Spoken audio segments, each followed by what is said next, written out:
Okay, so the first question that I have though is when you find that you are distracting from this ever-present feeling of unsafety, how does that, like in the most practical way, how does that feeling of unsafety show up for you?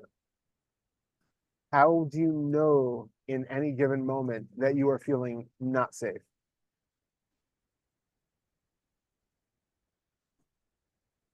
Hmm.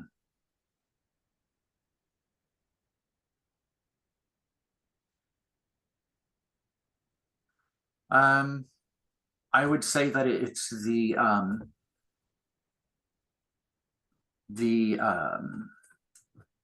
jolt of adrenaline. You know, that feeling of that comes with adrenaline, where you feel on alert and on guard. So how do you know for sure that that is even indicative of unsafety? You're feeling maybe vigilant and excessively alert given the context of the situation. But Right. how does that jump get made to I'm feeling kind of wired, kind of looking around and jumpy to this is unsafe. I feel unsafe because, and the reason I ask is because that very quickly then starts to find confirmation in our surroundings. Then well, of course, I don't feel safe because Susanna went behind my back and did this. I don't feel safe because, so then we start to make it into something because now we have Uh, an idea of what it is. well, the answer to your question, I guess, would be that anytime I've ever been in a situation where there's any degree of real threat, um, whether it's uh, in a situation where maybe there's something that was potentially life-threatening going on, or I was in trouble.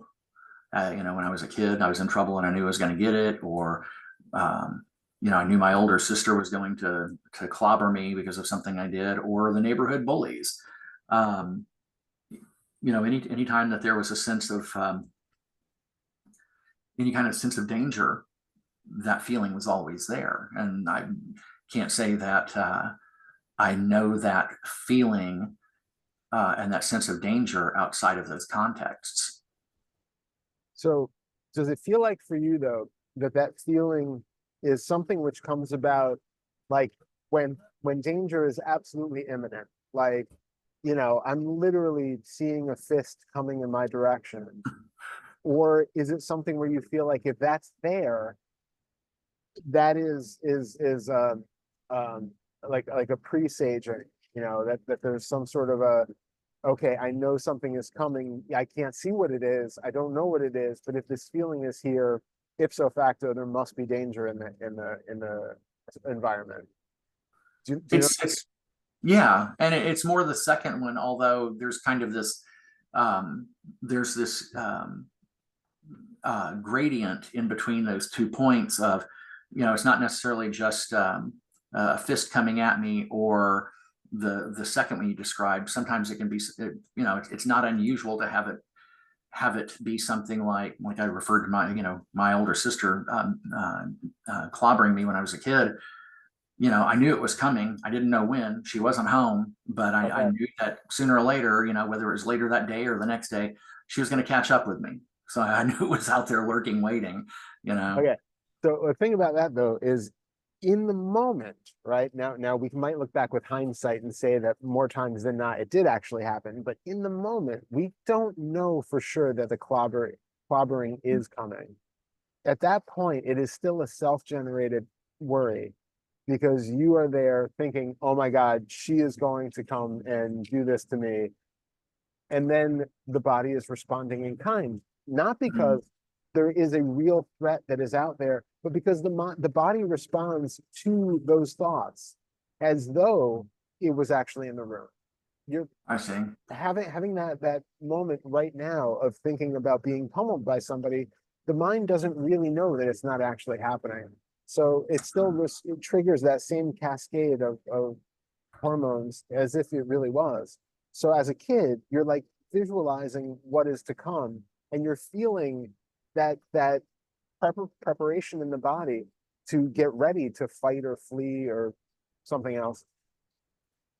But it's not actually relevant in that moment because your sister isn't even there. She's not even, Right. it's just the image in the mind of her that is enough to cause it. And it's the same sort of thing now, which does lead us to all it takes is a thought of unsafety, a thought of something to do with Susanna or something else going on. And that is enough to still trigger that old cascade of chemicals in the body, which then lead to this assumption.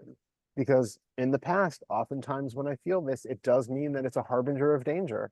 So clearly I'm feeling it now. It must be true. There must be danger coming. And then we start to look for any reason that justifies that.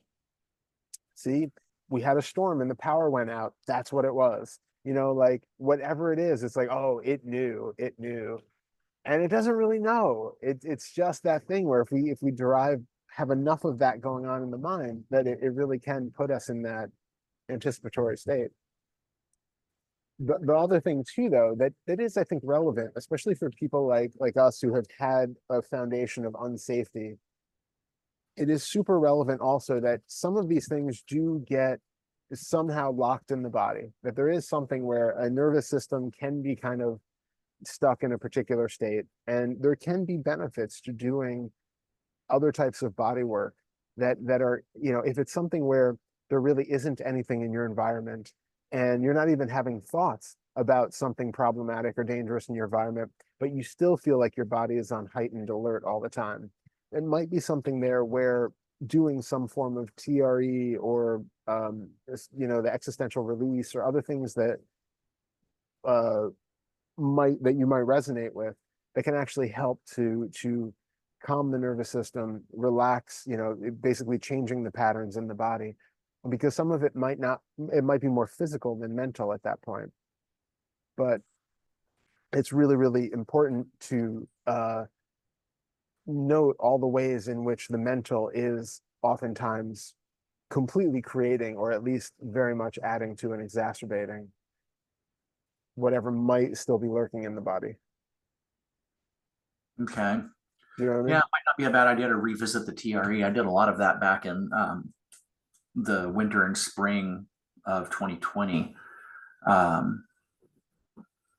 So it might not be a bad idea to revisit that. The thing that's interesting about what you said is that I don't think that it's necessarily even a state of high alert. I think even when there's not adrenaline being pumped into my system, that there's still, in some way or another, sort of unconsciously understood that the world is a threat and that things can go belly up at any point in time, that can turn on a dime. Yeah. um, and I think that when that hit me the other day, what am I trying to distract myself from? The caffeine use has been something that's been going on for many years now, and and I've carried that sense of being unsafe with me probably since I was a kid, at least since my teens. And so it's not hard for me to imagine that that's a response to that feeling of being unsafe and not even realizing. I mean, we talked about it 2 weeks ago, and I didn't even realize, even in spite of that conversation we had, that this is something that has been active and present, even if I haven't been consciously aware of it, for a very long time. And so, one way or another, something's going to be done to try to distract from it, or to mask it, tune it out, whatever you want to say. Yeah. Um, when you have this belief that, it's an interesting thing that there's this fundamental belief that everything could go belly up at any moment. What is the next part of that? Does that mean, it's like if you have the idea that everything is impermanent, that can be taken as either a very negative, ungrounded, uncomfortable, worrisome sort of realization, or it Mhm. can be an absolute gift to be able to just let go and recognize that everything is fleeting and there is nothing to hold on to. So you can just be absolutely free and present and open and allow things to come and go with no attachment. What is that belief that everything is potentially in danger, that there's potentially um, unsafety, or that things could go belly up? What is that calling for? It does this because it sounds to me like you're taking it to be a negative thing, that everything is on the verge of collapse or danger or destruction at any given moment. So is that just simply asking for you to be absolutely aware every second so that you can find everything that might go wrong before it happens, and then, alleviate any possible danger that might come? Well, quick answer is yes. But here's the interesting thing is that it shows up in both ways, the ways that you described, the two faces of Yeah, impermanence.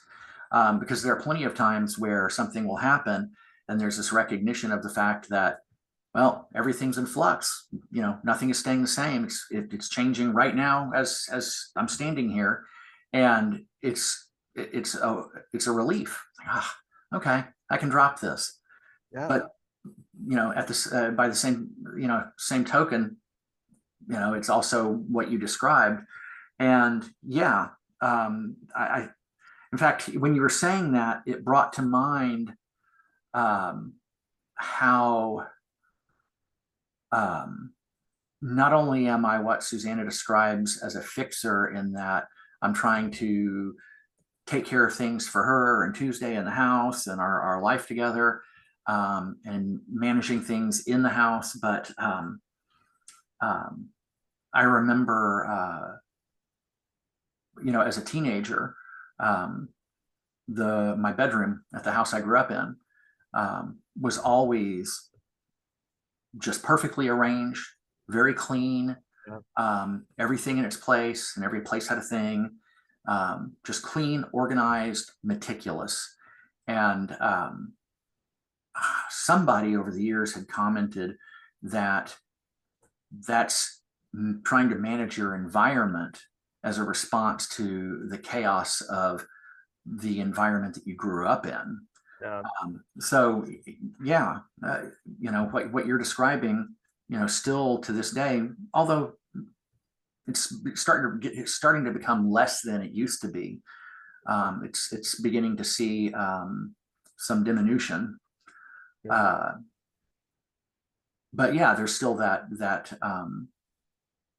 unconscious urge to, or desire, or move to manage things in advance in order to prevent problems that come along. So can you remind yourself, and I say this slight hesitation because, again, it's not as a way of saying that we need to just become derelict of all relative duties and let everything just fall apart and go to hell, and that, like, it's not within that range. Okay. But is it possible to also remind yourself that you genuinely do not know ever what is coming and what is going to happen, that there is an ability to actually relax and do the things that absolutely need to be done? But when it comes to looking for, that hypervigilance to try to scout out every possible danger before it arises, it's I feel like I'm in the middle of a tornado right here. It's It's amazing because at least what I'm hearing on my end. I don't know what Yeah, it sounds like necessarily when it shows up online, but it's actually kind of strange because I see all of this motion, Yeah, but I'm not hearing any of the sound I would normally that is associate wild. with it. I've got a guy riding a lawnmower right there. There is wind swirling crunchy leaves around. There's a wind chime, the bell wind chime right there that's, tinkling. Like the gusting wind is so much noise. It's insane. And that's amazing that you just don't hear any of that. It's wonderful. What a great Well, it's experience. like a combination of the mic you're using and Zoom's Yeah, software. So, that's impressive. That's so impressive. Okay. Anyway, point being, looking at what's to come, right? mhm, And I don't say this so that we just bypass all duties and practical aspects of life, but understood. we need an antidote to when things are getting that overwhelming and when things feel that just like we were talking about with Tuesday and other people fully believing their thoughts and having no separation between the thought and Mm, the experience of it. This is something where that is still being taken in, where there's a belief, even if it's a sort of underlying, not specifically verbalized belief right now, that I have to like keep things in order. I have to fix things. It's my duty to take care of everything, keep everybody safe, try to keep the wolves at the door and keep the door locked and shut and all of that. Can you recognize in that moment two different things? One, you stop and breathe and notice what is actually here now, that with what is here, with all of the information that you have around you, you do not know the outcome of any possible situation, right?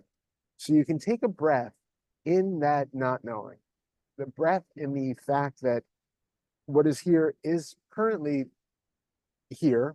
It is certainly not going to last, but we do not know what the next moment is going to bring. So rather than going right to the negative, which again, as we've talked about, evolutionarily, it makes sense because it's making sure that you are able to be prepared in case there is actually something that's going to jump out from you behind the couch. But assuming that it probably isn't, we can relax a bit and recognize that we have that capacity to deal with things if they come, but we don't need to over prepare. We don't need to be in a heightened state of alert as if everything is going to be a jump scare that's going to need our immediate response. So that's the mm, first thing. It's really coming down to how much of this uh, anticipation and preparation is actually even going to help me if that thing happens.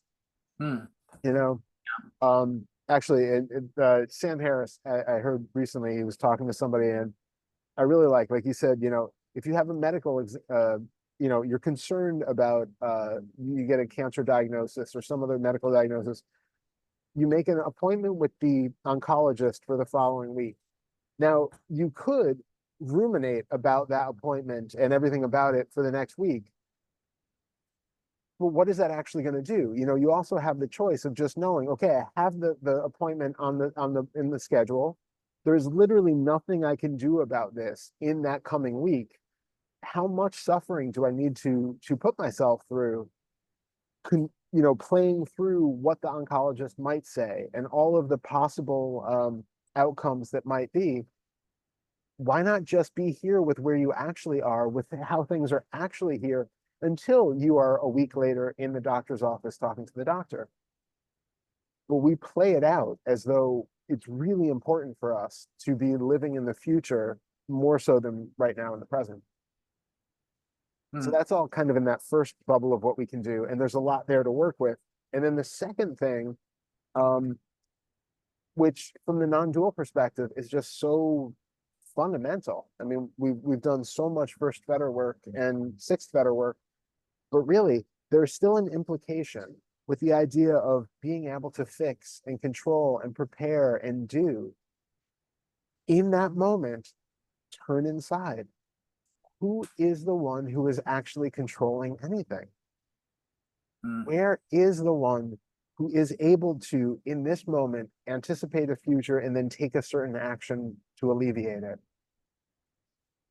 Take that moment of reprieve so that you can look in and just have that dissolve for another instant, where you recognize that the one who feels unsafe still cannot be found.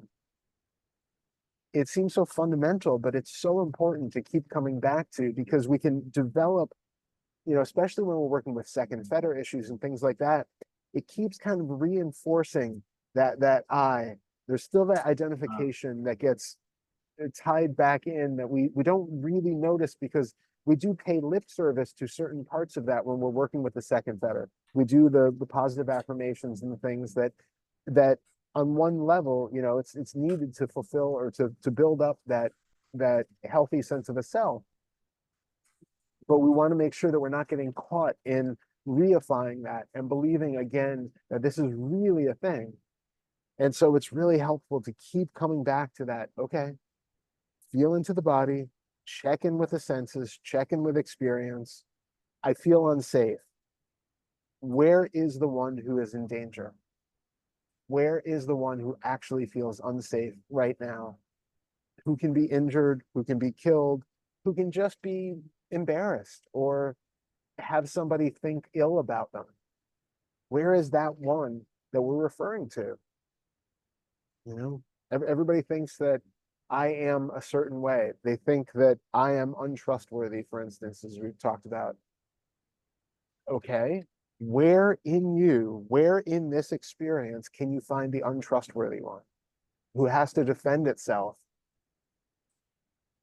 against the beliefs of others? Bring it back to that foundational investigation. Where is the one who is really unworthy or unsafe? Okay.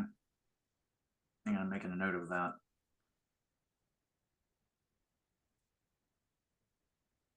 Speaking of unsafety, I'm going to light some more of that incense.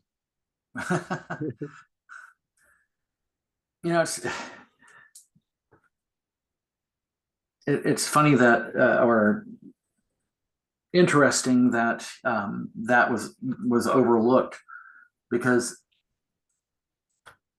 not in the same way, but the same idea was expressed in one of our past one-on-ones about the second Fetter reinforce. I think the way you put it was that, the second Fetter tends to reinforce the story. Yeah, absolutely. Something along those lines was how you expressed it there. And I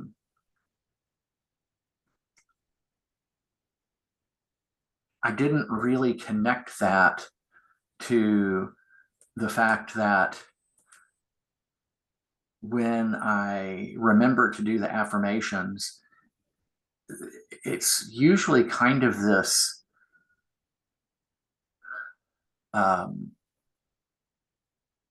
odd sort of experience, sort of like it has this inherent contradiction. Yeah. Because, there was a point in time for many months after you suggested that when it didn't seem that way. But then after the shifts last July, the way things are seen and experienced, even if it's subtle, is different. And so when I do those affirmations, it's very weird, because there's this recognition of the fact that, well, this affirmation is really, it's not being said to anyone. Exactly. And so what I have to do is I always set that aside. It's like, okay, we're just going to set that aside for right now and just go ahead and do this. But it doesn't change the fact that there's always that little moment of conflict when I go to make use of that. So yes, there is on one hand very much a possibility of kind of reifying that self nature or self idea when we are doing those kind of affirmations and things, which again is necessary. It's like a necessary evil at one point in order to rebuild that healthy sense of boundary and healthy habits. And And all of that's necessary to be able to basically restructure the system so that it functions in a way which is um, not ultimately self-destructive or um, self-deprecating isn't the word that I'm looking for. Like you know, denying of the physical body, denying of the actual needs of being a biological organism on a planet. Okay. And that sort of thing can go if people have these non-dual, non-self experiences and they don't have that sort of healthy background behind it. So, you know, all of a sudden none of it makes sense. So I can let my teeth rot and I can just, you know, let everything fall apart and I'm above touching money and, you know, all of that stuff. And then you end up living on the street or something because, you know, you've lost all of that sense of meaning or preservational instinct, right? Mm. So we need that preservational instinct to be instilled. That no, it's still good to go to the dentist and to you know, go to the doctor and keep your job and all of those things, so that you can live a balanced life without being um, going to the either to the side of like either asceticism or the side of where um, you know, none of it matters, and it just becomes that kind of almost dangerous sort of nihilism, even if it's couched in a positive, blissful wrapping. Well, or um, a much more mild or less dangerous or problematic version of it is just, in my case, doing them, and it just creates some, you know, there's some part of the mind that kind of hits this, um, you know, this contradiction or cognitive dissonance, you know, where it's one part of the mind recognizes what it's doing and why, and another part of it's going, well, this doesn't make any sense. Yeah, I know. But it's good to also notice that that feeling that is saying that it doesn't make sense is coming from a place where I'm assuming it does feel very open and unidentified, and like you just can't find the thing that you used to talk about. Is that right? Possibly, I'll have to pay closer attention because, you know, in that moment, so far it's always been a case of um, trying to find some way to kind of um, set the issue aside without denying anything for the purpose of making use of those affirmations for their intended purpose. Yeah. So it's not something that really gets studied that closely. So what I'll have to do is I'll just have to pay attention to it next time. But I would expect probably so. Okay. Yeah, because I mean we're the reason that they work and the reason that we're really doing it is because we're effectively just reprogramming the machinery. Hmm. Um, so like if you're reprogramming a computer, you or a piece of software, you know that there's no self in the software that you are trying to make different, but you know by changing the code here, it's going to change the outcome in a certain way. And so Right. all we're doing is basically changing the code. You know, the code has been the world is safe, I am in danger, the world is unsafe, I'm in danger. You know, there's something wrong with me, I am the scapegoat, I'm not good enough, nobody trusts me. All of those things are the programming, which has led to the behavior of being hypervigilant or feeling like you're finding all of these examples of why the programming is clearly correct and why we have to be on alert all the time and fixing things, and how I'm never good enough and I have to keep trying to be better and better and better in order to be worthy of being here and all of that stuff. That's Yeah. the bad code. And all we're doing is just recoding it so that those behaviors are different. It doesn't imply that there actually is someone in there, but it's sort of like the code works with those prompts of I and me. Right. And you know, it's just kind of the material of the software. And so we use it, but it's good to keep in mind that it is rewriting code as opposed to really saying something about me, that's real and affirmed. So that might help. Yeah, I think so. I think that was the idea of rewriting code and restructuring things, was the um, short but effective answer or idea that I'd been looking for. Yeah. So, Excellent. And then, like I said, if it feels strange to do so because you do have that internal wisdom and that internal realization that there is no one here that I'm speaking about, also use that as a moment to feel into, like, why is that? Not because we're looking to deny it, but just to reinforce that clear seeing. right. You know, how is it that I know in this moment that there is no one here, that there is a feeling where speaking about it doesn't make sense, not just because philosophically I've taken it on and, I've understood cognitively that there's no self and it feels weird to just affirm one, but like in your actual experience, why does it feel weird to say, I am safe and I am happy and I am loved and lovable and all that?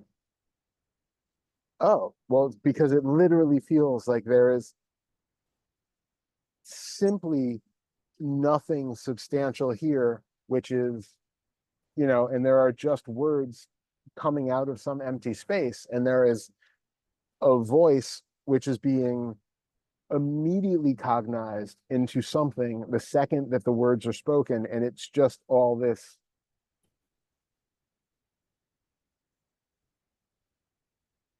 fabric of sensation that has no clear center or seer or knower or experiencer, and like it just seems absurd to think that there is anything that this is talking about.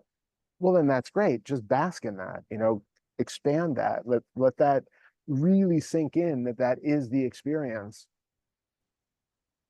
Okay. Yeah, because if an intellectual or cognitive um, grasping of it was sufficient, then it would have felt weird much earlier on in Yeah. doing that. But it's only been in recent months when I go to say that, and it the mind immediately recognizes that there's seems to be some sort of disparity here or Yeah. contradiction, and it starts to get hung up on that, and that wasn't the case before. Wonderful. So, Wonderful. So yeah, again, I'm such an advocate for the examined life and all its ways. And so like I normally am saying investigate when it feels like you're a self and really dig into why it feels like you're a self. But the same goes for when it feels like I'm not a self, or it feels like, this doesn't make sense to talk about it like that. Also get very clear on why that is. Like what is the experience that is clarifying for you that it makes no sense to speak of this, that okay. this self, and that's really the experience that we're talking about deepening and resting in as much as possible. I mean, that is that non-dual experience of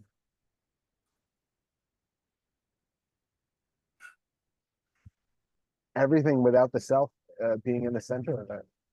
Right. So It's fun. yeah. You mentioned that, and that's I guess coincidental or interesting timing, because it's been in the last 24 or 48 hours that uh, oh, I'm having a hard time remembering the connection to what you said now. Um, can you repeat the last part of what you just said? um about that this is the kind of non-dual state that is here, which is always here. It's just that it's unnoticed when there is that contradictory feeling of identification in the center of something. That's what it was. There was there was something that prompted the question of, okay, well, is there anything here that feels like a self? And upon examination, the answer was no, but Mhm. the sticking point was the fact that even though it didn't feel like there was someone here in the way that it had before, one of the most noticeable was that thing I've referred to before, the subtle ownership of experience. And of course, when I had that um, shift last summer, it all seemed to hinge on this idea that there was someone looking. Like if the eyes moved, there was someone doing that. And I didn't realize that that was the case. And then when I saw that, it's like the whole thing fell apart. Yeah. Like that was the one little thing that was holding it all together because it hadn't been seen or understood that that was actually going on. And so when that was seen through, like I said, the whole thing fell apart. And in that moment, that subtle ownership of experience just evaporated. But, and here's what I was going to get to, is that there is still this sense of here and there. Mhm. And it's not that it's personal, Yeah. it's just that there's this perceived, and it's more than this, it's more than just this one word, but for sake of convenience, this perceived distance that there's here and there's over there. Yeah, we can talk about that. It's a really fun one. I mean, at least this is the sixth Fetter is always so much more fun to talk about than so many of the others. Um, so take a something that's across the room from you, however far away that might be. All right. Okay. So the feeling of distance, the feeling that that is further away out there than something in here, right? What I want Okay. you to do first is to pick a point that seems to be the furthest away from where you are, the farthest out that you can see. Okay. All right. Now, checking in, I would say first with your physical experience. Do you have anything in your physical experience which seems to be reinforcing this idea of space? And the first way that it might be showing up is if you notice physical sensations in the body, Mhm. and these are just stock standard sensations that are in the body, something maybe in your chest, in your torso, something that seems to be solid, giving you an indication that there's a body lurking somewhere in space. And then noticing that you are not actually feeling that thing that is out there. There's a feeling of there's sensation here, and there is a Right. lack of sensation there, Right. right? So there's an immediate duality that's being set up there by this is not me because I can feel this, I cannot feel that. So Right. there is a separation there. So that can be part of it. Yeah. The, You started describing it, and my mind was already going there. Although I don't think amazing. I would have gotten it with as much detail as you did. Okay, amazing. The others now, there's a more subtle version too, or a subtle physical sensation, which is often part of this. Um, there is a thing that happens where if you're focusing, hold your eyes on one particular point in front of you, Okay.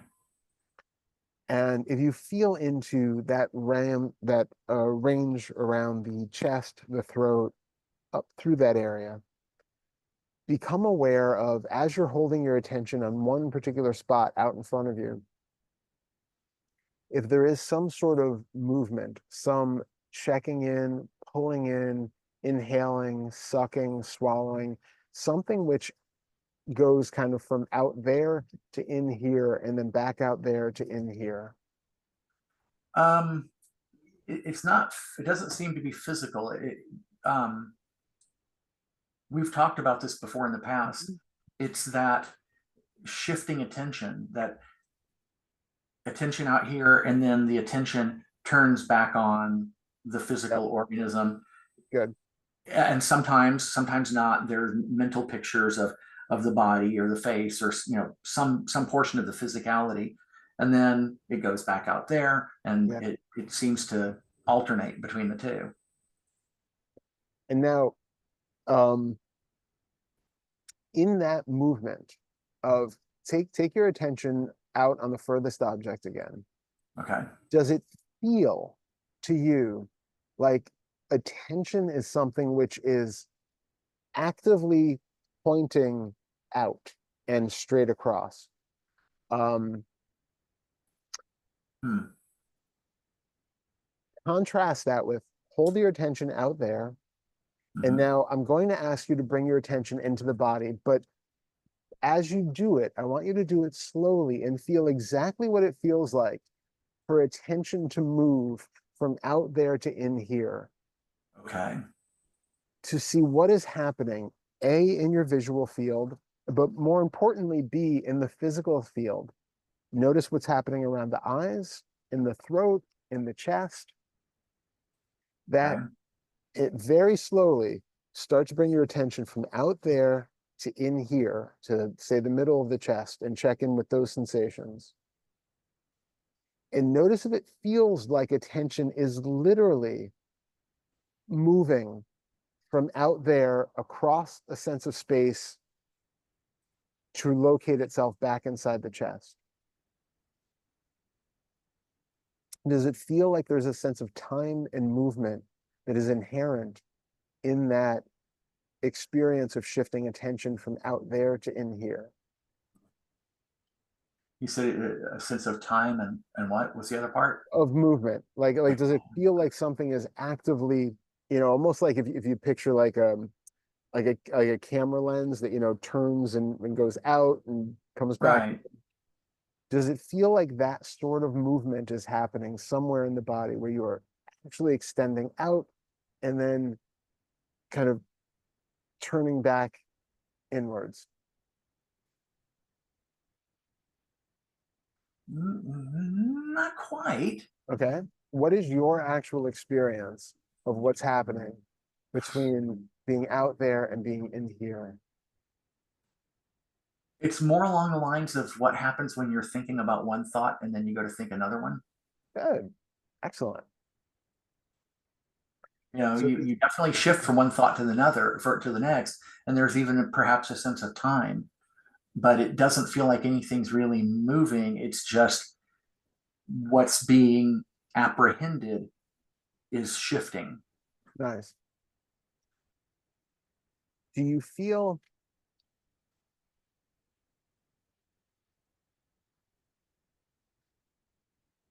Do I feel?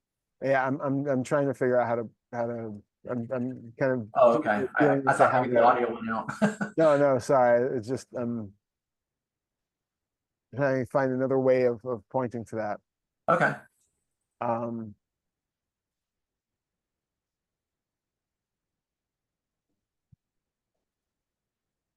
okay.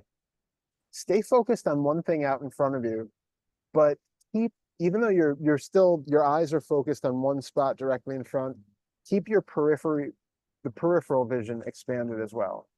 Okay.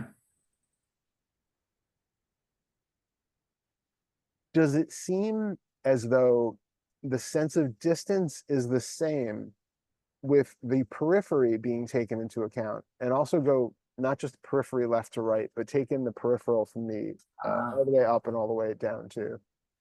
Does it still seem to have that same feeling of distance when you're taking in the totality of the visual field, left to right, up and down, as No, compared to just the? it seems like what's the word? It seems shallower. Yeah.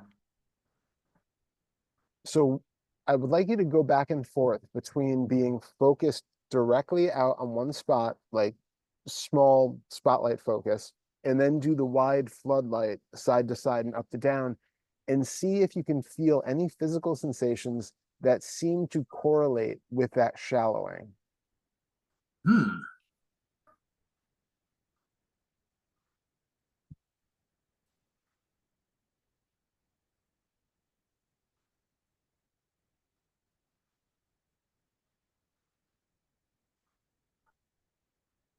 Yeah, there does seem to be a bit of a contraction somewhere in all of that.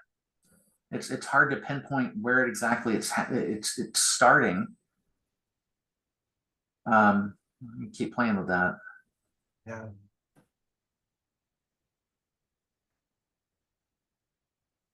Yeah, there's a little bit of contraction or tension around trying to maintain the peripheral in the peripheral field. Yeah. And when you're, do you find it, because what I would say is normally, you know, in my experience, it's that focusing out onto one thing in the spotlight gives a bit more attention in the eyes, the chest. There seems to be a bit more um Mm. contraction and limitation in that, and tension in maintaining a focus on one small spot, and then pulling the attention out to the sides. Having that shallowness comes in, to me, has always felt more open, relaxed. There's less of that feeling of bodily tension that's taken to be something separate from that thing. Well, you know, what seemed to be happening there was, and this goes back to something else that is in one of the earlier conversations about um, maintaining focus and how we have to, uh, tighten the eye muscles or Yeah. grit our teeth or do things to, that seems to be a part of this business of putting focus on something and exerting ourselves to do it. And it's not really necessary. You can do those things without having to um, uh, do that physical portion of it. You don't have to tense up or tighten up to do it. And so that came to mind, and um, I recognized, okay, so that actually isn't really required. The first sense was that to maintain the peripheral vision took some effort, and so there was this tension around exertion, making the effort to maintain the peripheral view. But that previous conversation um, seemed to indicate that that's actually not the case. So that was the next place I was going to is, can I take in the peripheral field without having to exert myself or without any tightening up or tensing up, and that seems to be the case. Excellent. If I actually am aware of that, and then there's the intention to set aside the exertion, and what makes that up. So let me see.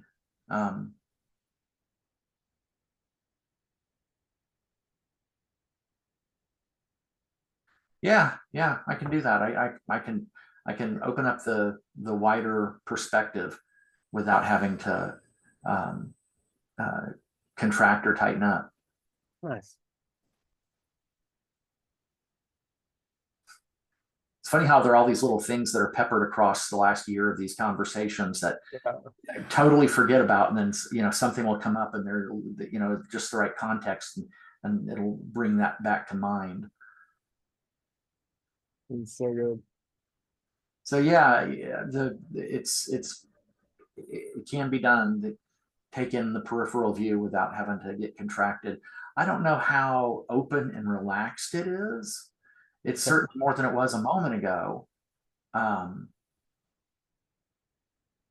I would just say to practice having that open peripheral visual space, and then allowing the visual field to have that sort of shallow depth of field where it starts to come closer in a way, because it starts to give you some of that sense of here-ness, where um that extra overlay that we normally just take for granted, that kind of pushes things further away, it starts to pull in a little bit. And these are all kind of ways to play with that, to start to break that down. I have another one which I'm curious. I'm sitting outside, and it seems like I don't know if you will need a longer room to do this in, or a longer area to do this, but we can try this. So Okay. I'm also trying to figure out how to describe this. Um, the assumption that we have, like right now, I'm outside looking across a yard at the neighbor's house, and the assumption that we have, if you think of like if you've ever shown a spotlight or a flashlight, a strong flashlight outside on something, or think of like in a concert when you have like a big projected light coming off the stage and then it scrolls across the audience and it goes up the back wall. You can see if the light was, if this was the ground and the light was scanning here, you could see kind of the angle as though the light is going there, and then if there's a wall, you can see it kind of going up the wall, right? You can kind of Right. picture how it is. If you look at find like wherever is the furthest away from you again in the room. Hang on. Well, I'm gonna actually open up the blinds here. So Oh, perfect. All right.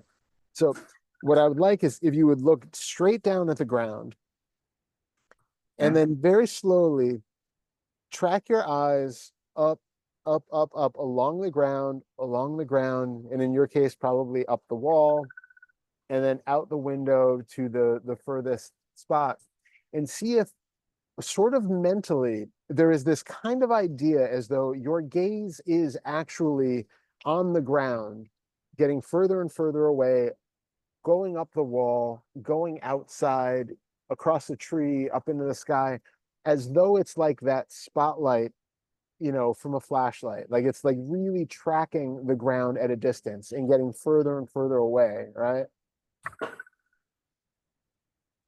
Do you see what I'm? Yeah. Yep. Yeah. So that's our normal experience, is to feel like as we're tracking around, our gaze is like out there someplace, kind of almost like feeling the surfaces with our view, right? But what is actually happening right now? If you do it again, if you bring your eyes down to the ground and very slowly lift them up across the, still follow the path along the ground, up the wall, out the window. But as you're doing it, notice what is actually happening. Your head is going straight up. Your eyes are not moving out and further and further and further away. Your eyes are simply just looking straight up. All that Right. we're doing is visualizing a field, which is a perfectly unified, flat, visual image. And very much like a screen, like if we were in a IMAX movie screen or a movie theater with a giant screen in front and around us, or if we're wearing virtual reality glasses and we're kind of moving our eyes inside of the glasses, the whole unified display is there, and simply all we're doing is moving our eyes up to bring in more and more of this to kind of change the visual display, right? Like we're changing the contents of the visual field, but the eyes are only moving directly up. They're moving directly to the left, to the right, up, down. We're not moving out. We're not moving across. We're not we're not bringing in any sense of depth. We're simply um, scanning in an absolutely flat vertical plane up and down and bringing in different amounts of information.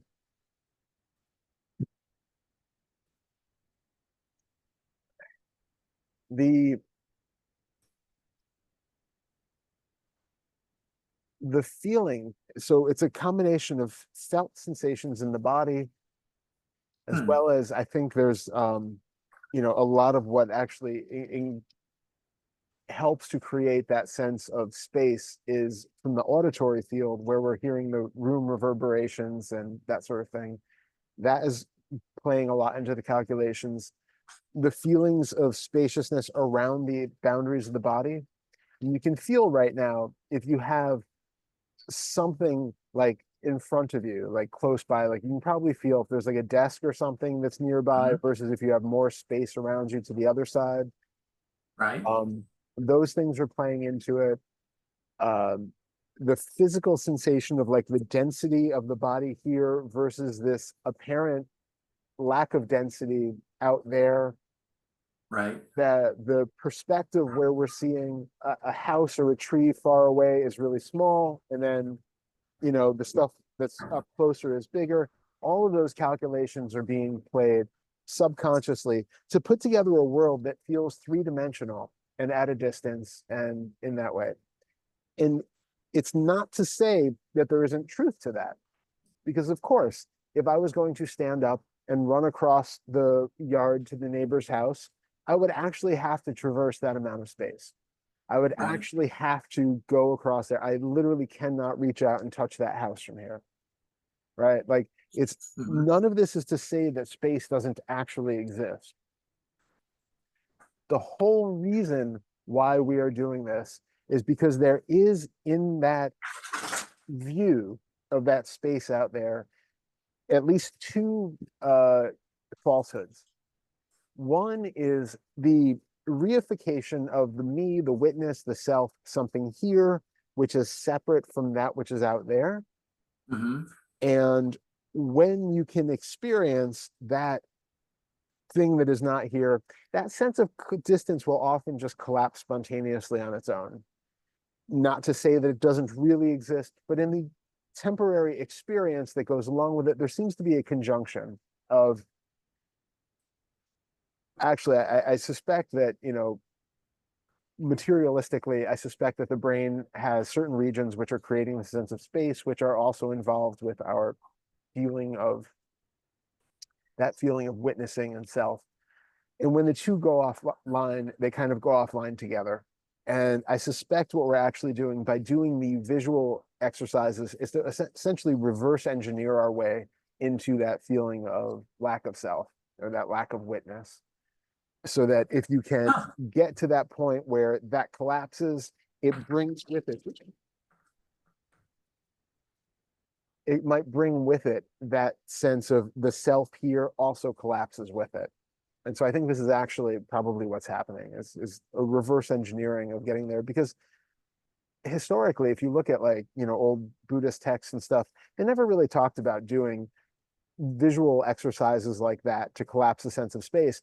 But sometimes you would hear people say things about, that in more poetic ways, I guess, about that sense of distance collapsing, everything is right here, all of that.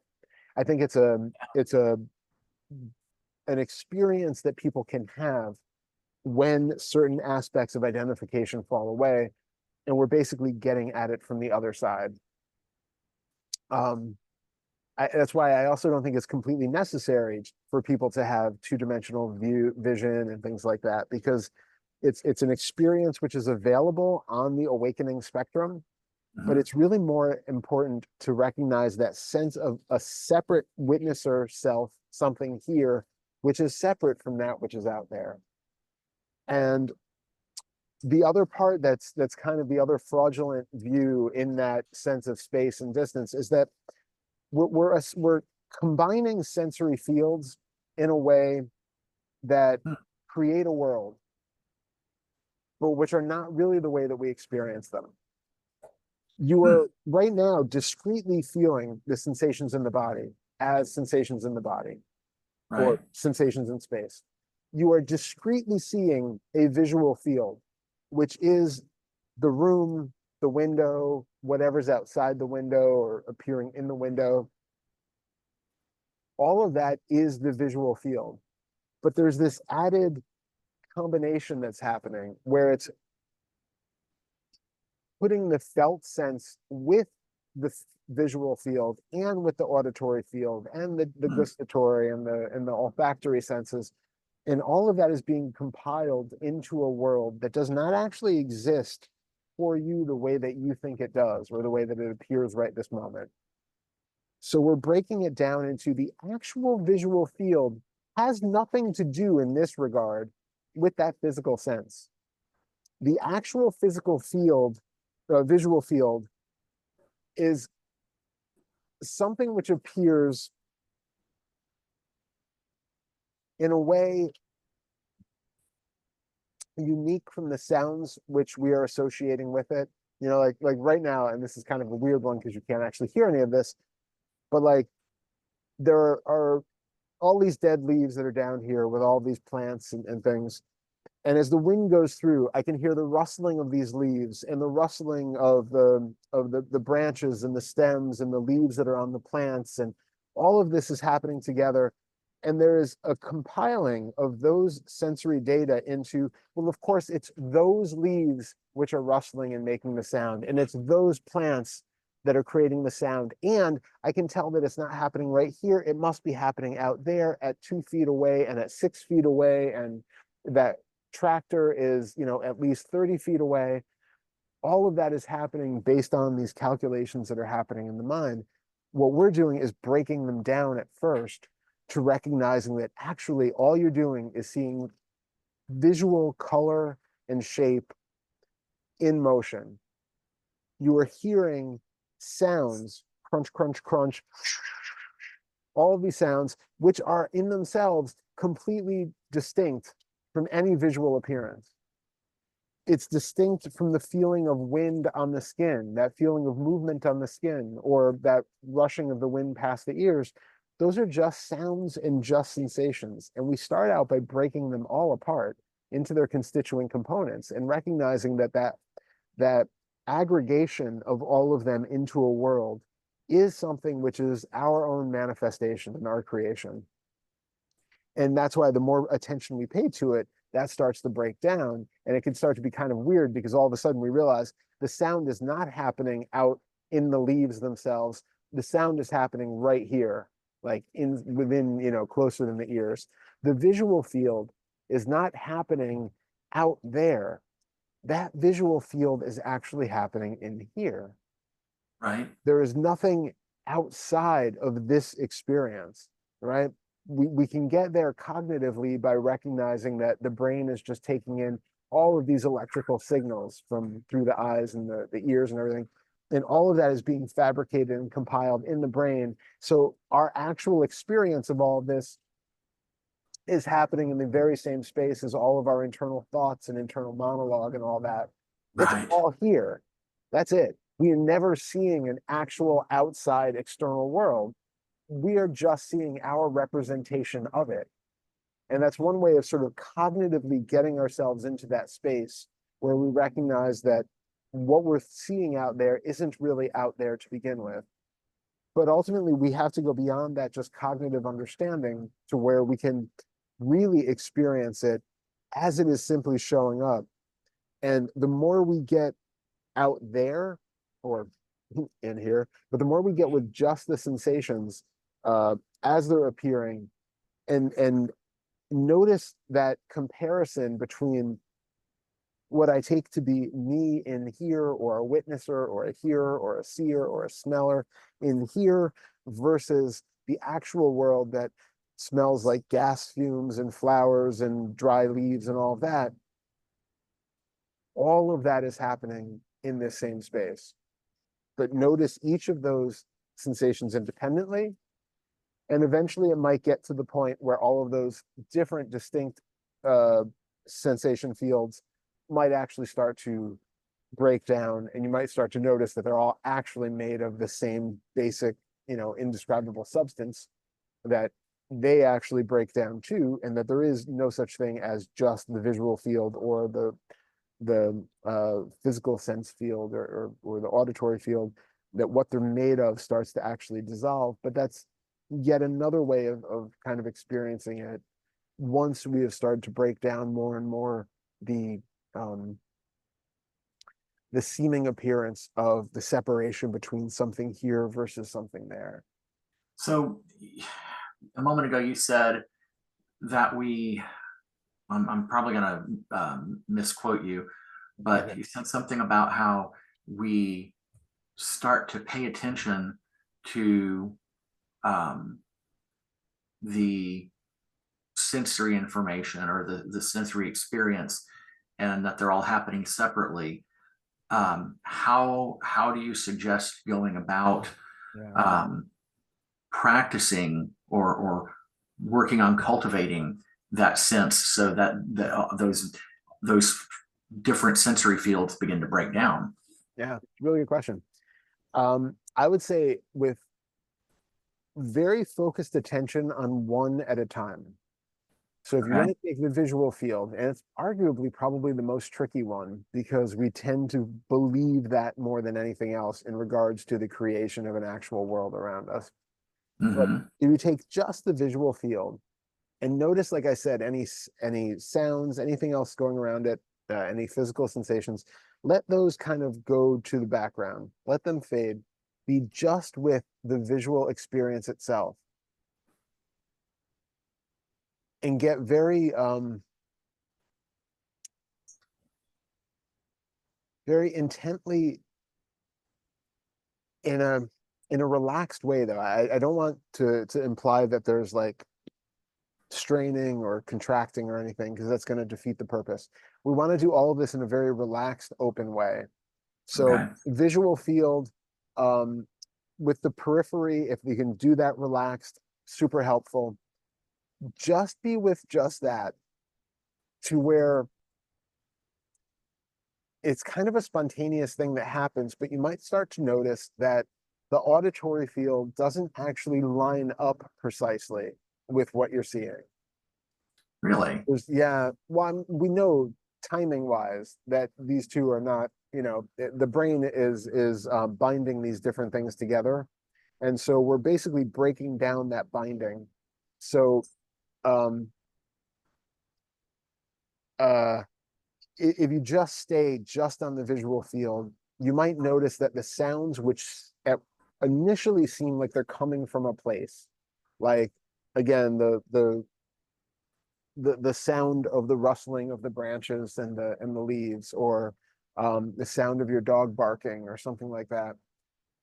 If you really stay on just the visual field, you might notice that the sound is not happening there in the dog. It's not even Uh, timing up exactly with the movements of the dog's mouth or something. There, you might notice some subtleties there. I think one way that it's actually really useful to break this down, and there might be a technological reason for this happening anyway, but if you do like something like this, where we're watching a Zoom situation with people talking, if you just focus on the visual field, you might notice that it initially seems like the brain is saying there is really a person there, and they're really talking, and I'm hearing their voice coming out of them. And if you like really pay attention to just the screen that you're looking at, and you recognize, okay, no, this is actually just a visual experience of an image of somebody who's appearing, and the mouth is moving and all of that. The sound is right. actually coming from a somewhat different location than their mouth and their, the countenance and all of this. It's really not quite lining up the way that I initially take it to be. I start to notice that, like right now, like you can pay attention that my mouth isn't really lining up with the words that you're hearing, right? There's a little bit of a delay there. You're not actually hearing the sound coming out of my mouth, but your Right. assumption might be that it is, because we're so accustomed to people talk. I hear the sound coming out of their mouth. It must be lined up because that's what I'm used to in daily life. The brain just assumes that that's going to be the case. But notice what you're really noticing. What is really happening right now. You're seeing some colors moving on a screen. It's not even three-dimensional colors and Hmm. shape. It's two-dimensional. The brain is assuming that there is a separate distance there versus here. Right. You're assuming that the voice that you're hearing is mine, and it's coming out of here, and it's coming, directly to you in some way. So the more you pay attention to that, though, just the visual field of it, noticing the auditory field, but you're really putting most of the attention on the visual aspect of it, and notice that those two start to unbind a little bit. And then you can do it the other way. You can also listen to just the auditory field, have that have most of your attention, and have the visual just have a little bit of the attention, so you can notice, where is the auditory field actually happening? Is the sound even coming from your computer? How close is it really? And then the more you pay attention to it, the more it becomes like it's happening like somewhere in here, like it's not out there at all. Well, this is timely because something happened um, one morning this week. I guess it doesn't matter what day it was, but there was a morning this week where I was driving back home, and oh, completely threw me. I don't know if you heard that. No. Okay, yeah, there's Susanna's got something making noise down the hall. But anyway, quite spontaneously, there was this recognition of the fact that the sound of the thoughts in the head were happening in the same place where there were sounds of some kind out from the surrounding environment. Yeah. But it was very clear that those sounds were not out there. They were happening in the exact same place where that, not the sound spoken. I mean, Yep. my mouth was closed, Yeah, but yeah. the thoughts, the sound of my thoughts, those the mental words being said, it was all happening in the same place. But here's the thing: is it was kind of here, but it really seemed more nowhere. Yeah, exactly. Exactly. And that's where we're going with this, is that you can start to play around with the fact that we initially take things to be out there, and I'm hearing it somewhere in here, can't say how, but I just know that it's out there and I'm hearing it. Then the more we get accustomed to it, the more it's like, oh, it's like really close. It's like right here. And with the sixth fetter, that's where the boundary is breaking down. That's where the boundary between inside and outside is falling apart. And so we start to recognize that we can experience it either as all of those sounds that are out there are actually happening right here, or that even the sound that's in my head, that mental thought, is actually happening out here.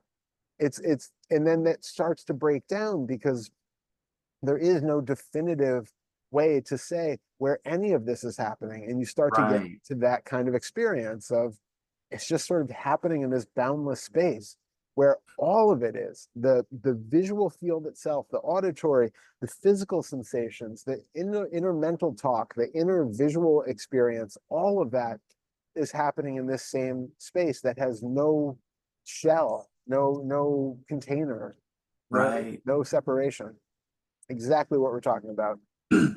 Although the auditory sense is much easier to get. Yeah. I noticed that, and then on and off over the days since then, occasionally we'll remember to come back to that, and that takes no effort to get to. All I have to do is just pay attention, and like, well, all of these various sounds are happening all in the same place, whether they're something actually produced by what we would say is out there, or if it's just thoughts in the head. Yeah. It's all happening in the same space. The visual part is tricky to get, although it's funny because this morning, again, driving back home, it's funny how so many of these things happen when I'm in the car. I don't know why it is. A lot of this happens in the car, and it's been that way for a long time now. But a car was pulling away, its speed was increasing. And for a couple of seconds, and it only lasted a couple of seconds, and then the usual functioning kicked back in. But for a minute, it looked like the car was shrinking. Yes. Not that it was pulling away from me, but that it was getting smaller. And then the brain went, no, that's not how that works. And then the car was getting further away. But for a brief moment, it was, no, it's shrinking.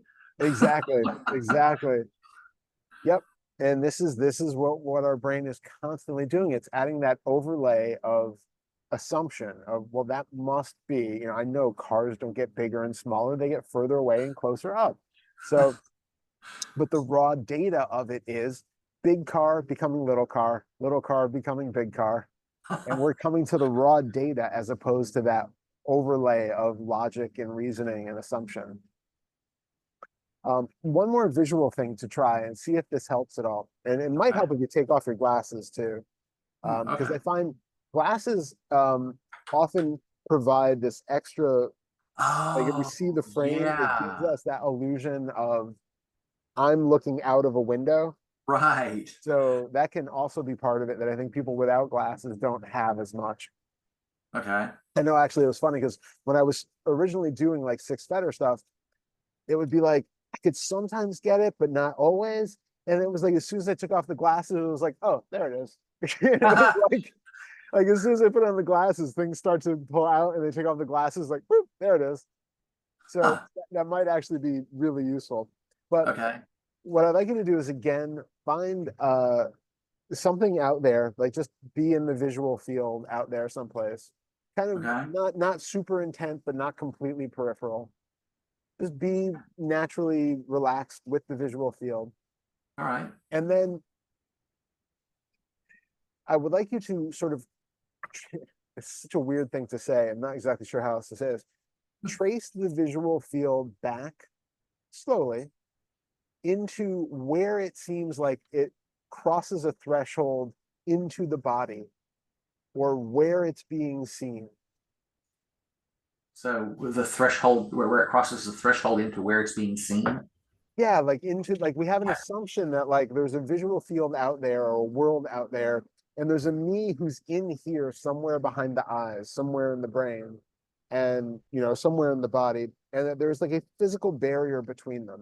And what I'd like you to do is just to be with the visual field, sort of starting from the furthest point out, even though it's probably just a blur, and then trace that back towards where it seems like the near point of that visual experience is. Like when we talked about the floodlight or the spotlight or the flashlight being, kind of tracing out up along the grass and the walls and all of that, Hmm. just pulling it directly back in, but noticing where does it become, where does it cross a boundary? Where does it go from out there to in here? Well, it sounds like what you're saying, if you use the flashlight spotlight analogy, it sounds like what you're saying is where does it cross the line to where the light actually originates from. Exactly, yeah. Like where Okay. is the bulb, basically? Okay. So let me see. Hmm.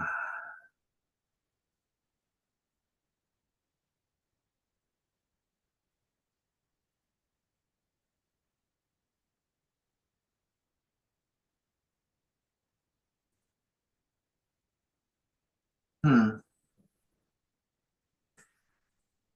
And the operative word is seems. It seems like it's right here. How is it? Is it felt? Is it seen? Is it It's I think it's physically felt first, and then that sets up the story for the rest of it. Um, let's see. It goes back to what we were talking about earlier about that here there dichotomy. yeah, Um, and so if that's there and there's this light of attention, then that light of attention must originate here. And yeah. the bodily sense seems to be the foundation. Everything else kind of built up on top of that physical sense. It's a really logical assumption. However, taking in your direct experience right now, still stay Mhm. out there, stay with the visual field, Okay. put like, I don't know, 70 of your attention on the visual field and the rest on that physical sensation in the body, that on the front of the body. Okay. Do those two sense fields, the visual and the physical, do they have any relationship to each other in actual space, in the actual raw experience of them? Do they have any? How did you say? Do they have any? Do they have any relationship? Like, is the physical sensations of the front of the body, are those sensations actually appearing in the same space in which the visual field is appearing? Or I should say, within like the tableau of the world that is being seen in the visual field, Mhm. are the physical sensations represented in the visual field itself? No, No. No, they're not. So how, that was a weird sound. So how do we have the assumption that the the physical sensations in the body are creating a distance between something in here versus the visual field that is out there, when those the physical experiences, the physical sensation in the front of the body does not actually appear anywhere in the visual world that we're experiencing? No, it doesn't. Huh. There is an overlay that is binding the two together into a three-dimensional world that is assuming physical sensations here, extra world out there. But Yeah. can you feel that physical sensation is not appearing in the visual field? Yeah. Yeah, I can. I mean, it's very clear that the physical sensation is not appearing in the, in quotes, out there world. Yeah. It's just the physical sensations are right here. Yep. And now discarding or ignoring those physical sensations, keep all of your attention in the visual field. And again, try going from out there to noticing where it crosses a threshold only in your visual field. Or it crosses a threshold only in your visual field. Yeah. Is there any bulb or camera lens or something back here separate from the visual field only regarding the visual sense field? Say that again. Yeah. So can light, color, shape, can any of that be traced back to the point where it is seen by some other witnesser, seer, camera lens, something else which is back here separate from it, only in the visual field? Like we're not using physical sensations to say, well, there is a physical sensation back here, so that must be the thing which is separate from it at that, at the near point. Or No. I can hear sound. We're only using the visual sense right now to determine something which is separate from the visual field. If that was the only sense that you had, you have no sense of sensations in the body, you have no sense of hearing or smell or a taste. All you have is a visual field. Trace that back to see if you can find a point where all of a sudden that goes from being an outside world to something inside which is separate from it, but sees it, recognizes it, knows it. Hmm.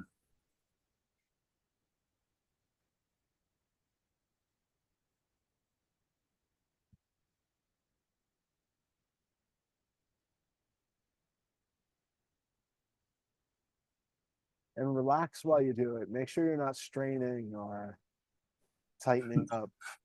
It's funny you said that right as I recognized I needed to relax my face and neck.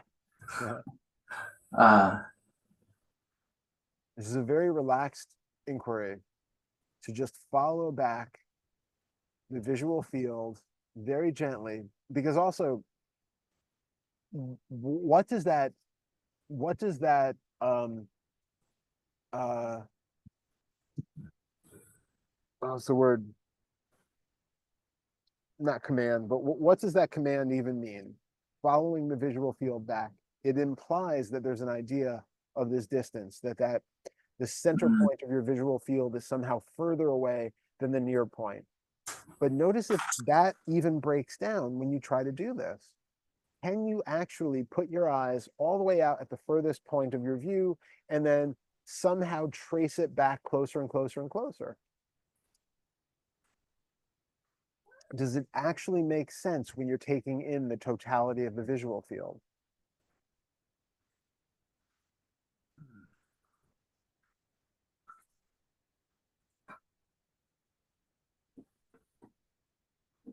and then essentially turning the attention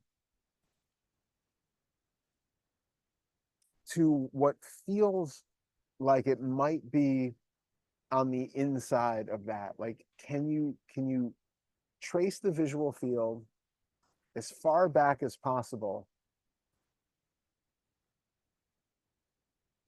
Well, if I'm ignoring that bodily sense that we started with, Yeah, if we just set that aside, then there's nowhere to trace it to. exactly. How could we be tracing this quite flat two-dimensional display of a visual field anywhere? Hmm. And Okay. is there on the inside, other side, in here someplace, can you get any sense of that, which is separate from the visual field itself? Again, not appealing to physical sensations that say, oh, I'm here, it's me, because that's just a physical sensation that's appearing in a different place. At this point, just appealing to the visual field itself, is there any way to see anything or to experience anything in the visual domain which is separate from the entire visual field, however it shows up in this given moment? Can you try to say that in a very simple, Yeah, easy to grasp way? yeah. In the only taking in the visual field, Hmm. is there anything which you can find which is separate from the visual field that might be able to know it or recognize it? No, no. Is there anything behind or closer to you or behind you or behind the visual, or this is where it's hard to say either behind or in front of, but in the visual field itself, again, just the visual field, is there Hmm. anything back there separate from the visual field? Anything back there separate from the visual field? Ooh, that's a weird one. Um, hmm.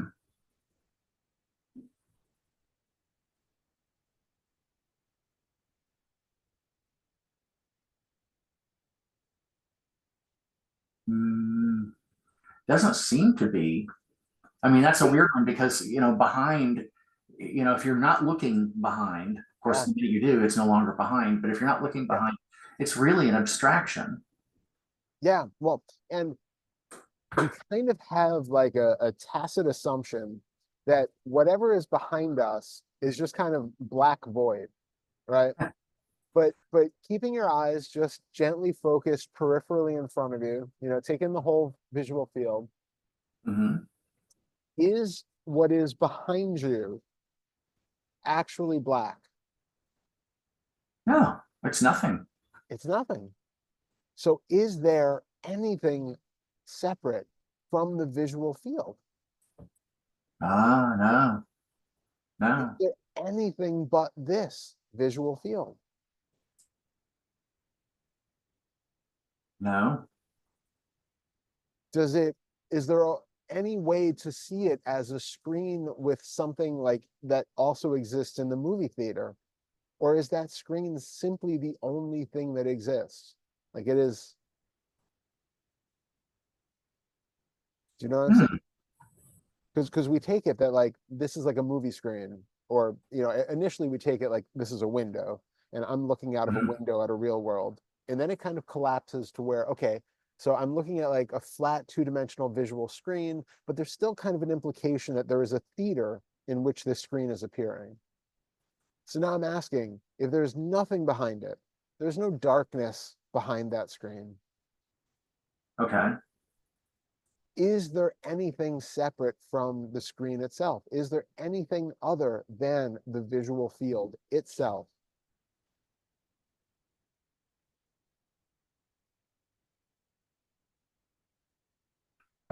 I don't think so.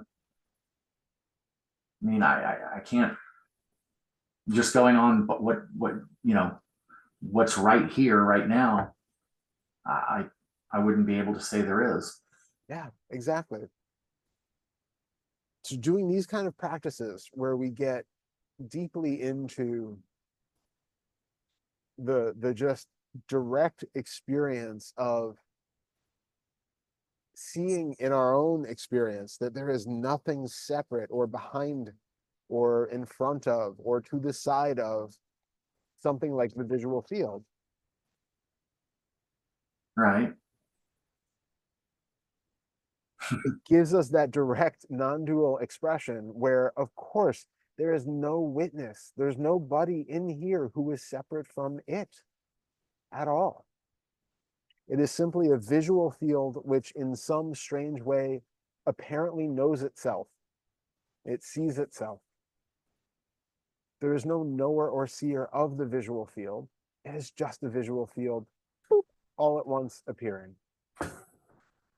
Yeah. Earlier, when you were describing it and asking some of the questions about it, the phrase that popped up was that the visual field is self-evident.